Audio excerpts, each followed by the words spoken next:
been here before? All the time. Where's Dad at?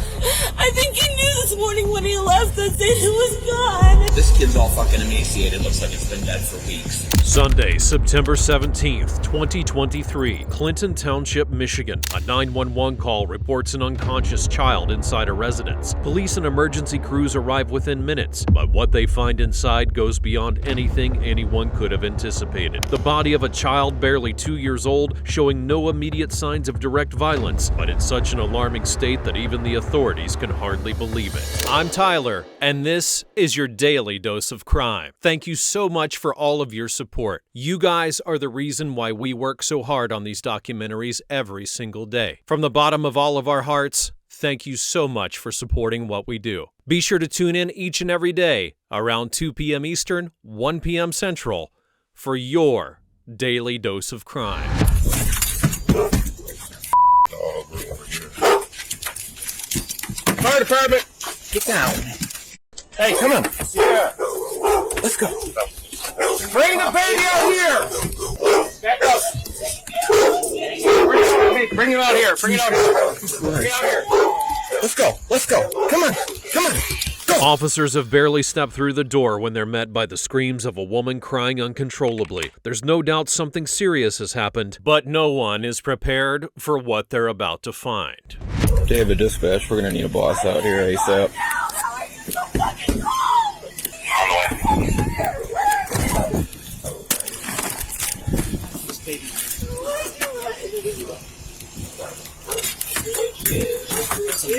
That's a month.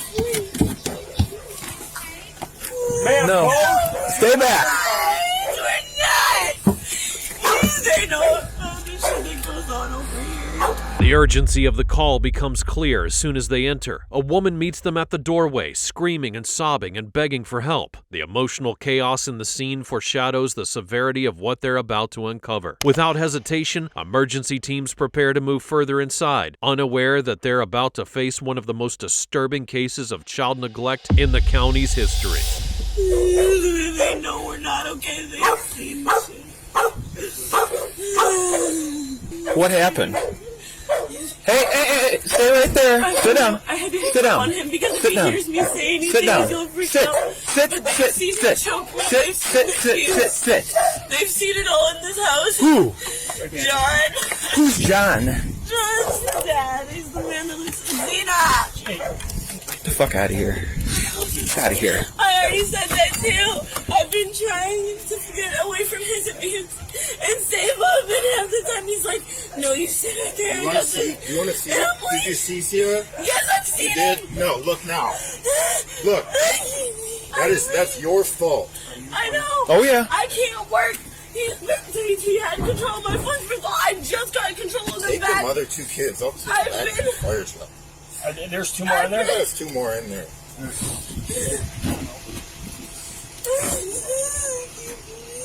Come on. Have you guys been here before? All the time. Is it just the three kids? We never seen kids. We just dealt with her. Can you guys just hang out? Just hold up, man. I'm trying. Hold on till the boss gets here. Let's just sit tight. Sit You tight. want them to call the ambulance or no? Just to get him out of the way for a second. Yeah, that's far back. They're pretty far on them. When the officers step outside the home, their faces say it all. They're frozen and stunned. They've seen death before, but rarely something that leaves them speechless. So we get here. She's in the fucking house screaming, dude. It's like a fucking hoarder house. There's two other kids in there. This kid's all fucking emaciated. Looks like it's been dead for weeks. Oh. Yeah. Tiny little child. She's in there just fucking inconsolable. He's got her in the back of my car right now. Female? The female, yeah. She's got two other kids here. FD had them over here. But, dude, it's a mess in there. Chang went back with her to take the two dogs that are running loose out here back in. There's nobody else in the house. She's out here. We got nobody there. The kids, FD had them somewhere over here. The two kids. Are they transporting? The kid's still on the porch here. Oh. They're like, dude, this kid has been gone at least a week. Okay. So I told them they wanted to move it. We brought the other kids out. They wanted to move it. I told them leave everything as it is. All right. Sierra Zatona mentions Jonathan Cheek for the first time, introducing him as someone who knew everything but offers no details, only vague claims that Cheek is the child's father, along with empty justifications. That initial vagueness is no accident. It marks his presence only to dilute her own responsibility. Meanwhile, the officer's demeanor begins to shift. They're not asking unnecessary questions or wasting time with explanations. This is not just a death. It is the immediate suspicion that someone chose to look the other way for far too long. For professionals who see the worst on a regular basis, it's not easy to shake them, but in this case, the impact is clear. However, this is not sudden, silent, or invisible. The pattern shows that every day, someone chose to do nothing. Watch, they're not even gonna show up because he knows what. Okay. Can I grab the phone that at least has the proof that he admitted to his parents what he did to him? Just 1 second. We'll grab your phone, okay? Okay. When's the last time you... Yesterday. Yesterday? Bottle, and I was like, when I freaked out on him and told him I was going to call the police, he freaked out. He said not to, and that we were going to feed him. He was going to get up, and we've been feeding him since. And then I went back to work, and I said, we're leaving your ass. And I've been grinding and grinding. I finally got us a car, which he's controlling it. He's using it right now. Where's the child? Where's the dad? Where's dad at? He's avoiding coming back, and I think he What's his name? I think he knew this morning when he left that Zayden was gone. When's the last time that you knew of that Zayden was alive? Yesterday. Yesterday when? Yesterday morning. How do you know? Before I went to stream. March what? I should have loved it. He broke my nose. I should have. Some days you feel a little bit bad, but my God. No, she... Yeah. We come on her all the time. She goes... Not anymore. Not anymore, guys. I gotta assume this is gonna be the end of this one. Please grab the phone where it has the proof, please. We'll grab it for in a little bit, okay? He's gonna Okay, it's not like we don't believe you, okay? You just gotta give us some time, okay? No, he's gonna bring him back. It was already hard enough to want to live. They were my only motivation to get us out of here. And now what do you mean? babies. What do you mean? What do you mean there's nothing that's going to bring them back? What do you mean by that? Sierra insists that everything was fine until yesterday, but the officers don't need a medical report to know it's not true. The child's body tells a story of weeks and not years. You choked it through about something. What was the color? Hey, hold on. Who are you? Okay. Father? Yeah. Okay. Okay, do you live here too? Yes, I do. Okay. Real quick, you got your ID on you? Did she call you or something? Yeah. When's the last time you seen, is that your son? Yeah. When's the last time you seen him? This morning? Okay. How was he this morning? Fine? Okay. What time did you see him this morning, roughly? About 12 a.m.? p.m.? p.m.? Okay. What was he doing at that time? Sleeping? And, well, where? What room specifically was he sleeping in? The first bedroom right here. This bedroom right here? Yeah. Okay. Did you pick up the baby at all, or what?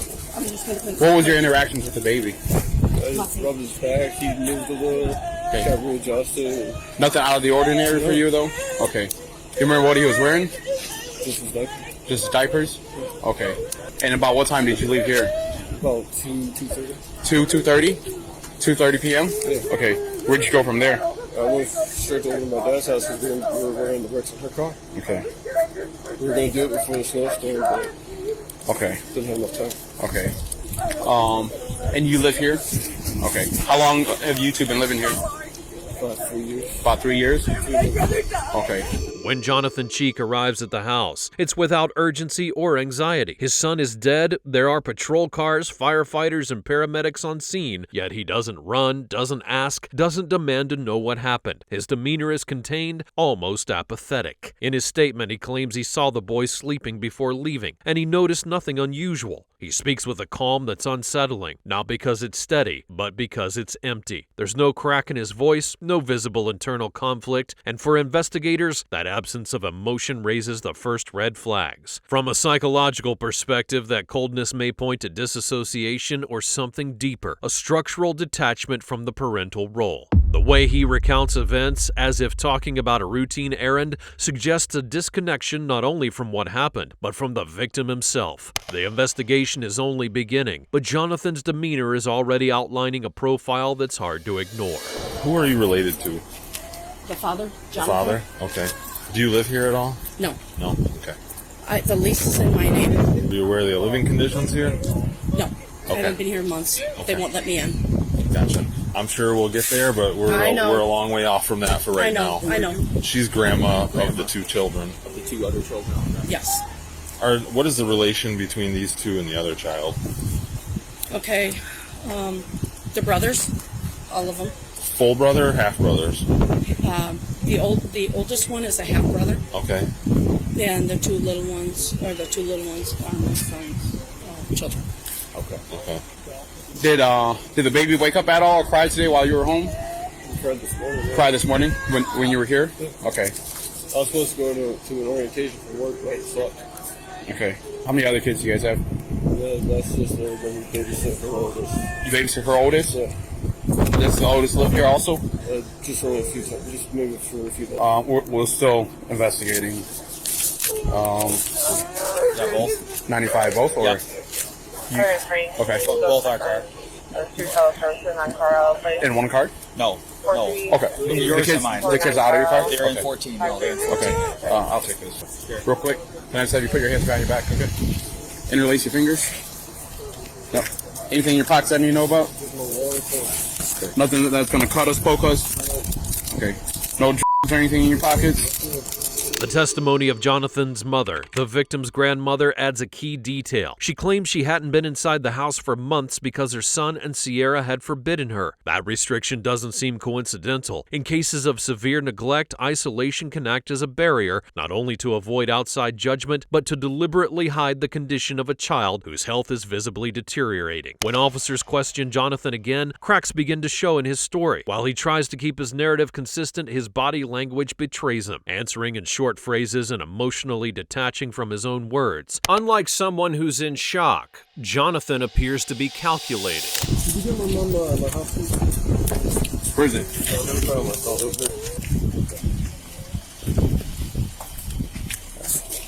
Getting your chest against the car? Have a seat.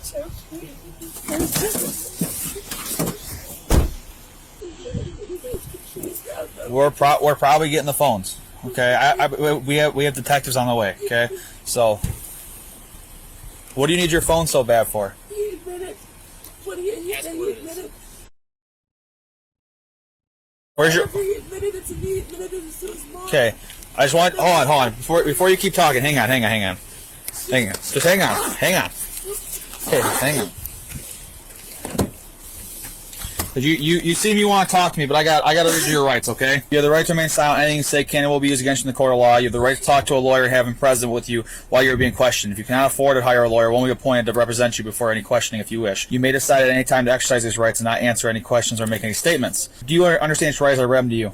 Yes. Okay. Having these rights in mind, do you wish to still talk to me? Okay. So you want 3 phones in there. Why do you want 3 phones in there? Because one of them has the proof where he admitted to his parents that he texted me. What does that mean? That he was trying to start, and that's when he was not letting me come out the room.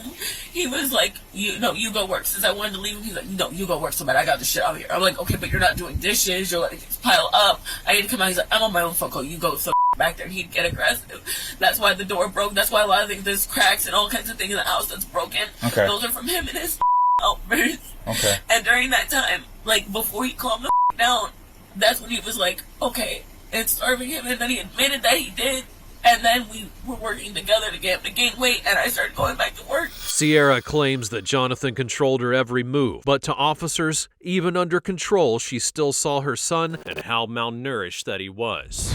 So you lock the dogs in the room? Yeah, they're very friendly. They seemed it. Okay. You said you're getting ready to stream for 30 hours? Yeah, What do you 30 mean? hours. Like, I get on a live stream and I talk to people and I run, like, activities, games. I have a projector for them to watch. I play video games with my viewers. I try to do as much as I can. Through Twitch or whatever? Yeah, and through Twitch, meet me, and they send me diamonds and money. And we've been racking up, I promise, like, just in the past 2 months, I got us a car. I was getting us a place. Hang tight, okay?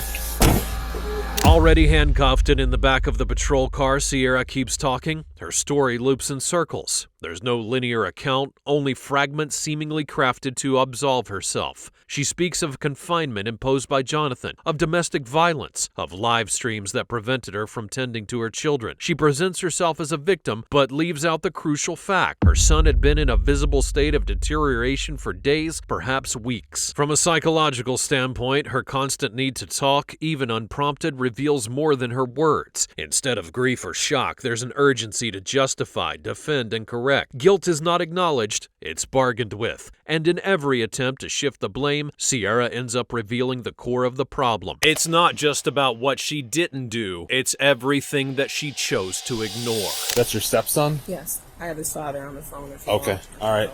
If you want to hang out for a minute. Okay, are they okay? CPS is on the way, so we'll get some information and then we'll get everybody shipped off to the appropriate guardians. Okay, because we have full... Okay. That's totally fine. Are the kids Does he okay? just visit here usually? Okay? Yep. They were babysitting while I was at work today. I gotcha. Because his father had an interview. And your biological mother? No, stepmother. Stepmother. All right. If you just want to have a seat for a minute, all right? Keep your car back there a little bit. That other police car is coming back, and there's a couple more coming too. Okay. So if you just want to pull right back up over there, I'd appreciate it. No, I need you to pull backwards. Step out this way.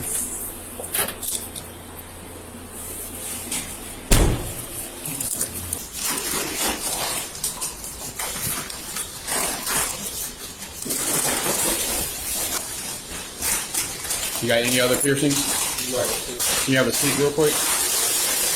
Take off your right sock, flip it completely inside out. At the station, Jonathan Cheek steps out of the patrol car without resistance. He cooperates with processing, surrenders his belongings, answers what's necessary, but through it all, one thing is absent. Not a single question about his children, nor any reaction that shows real comprehension of the situation. His walk into the holding cell is almost mechanical. There's no crying or anger, no emotional breakdown, just a silent acceptance that, far from conveying calm, reveals a deep disconnection from reality. The autopsy determined that his 2-year-old son died as a result of extreme malnutrition, medically classified as marasmus, a condition caused not by illness, but by the sustained deprivation of basic nutrition. The child had suffered from active neglect, isolation brought on by controlling dynamics, and emotional disconnection from both parents. Both Jonathan and Sierra were arrested and charged with second-degree murder and abuse. In January of 2025, Jonathan accepted a plea deal and was sentenced to 25 to 50 years in prison. In April of that same year, Sierra would be sentenced for the same crime, facing 24 to 50 years in prison.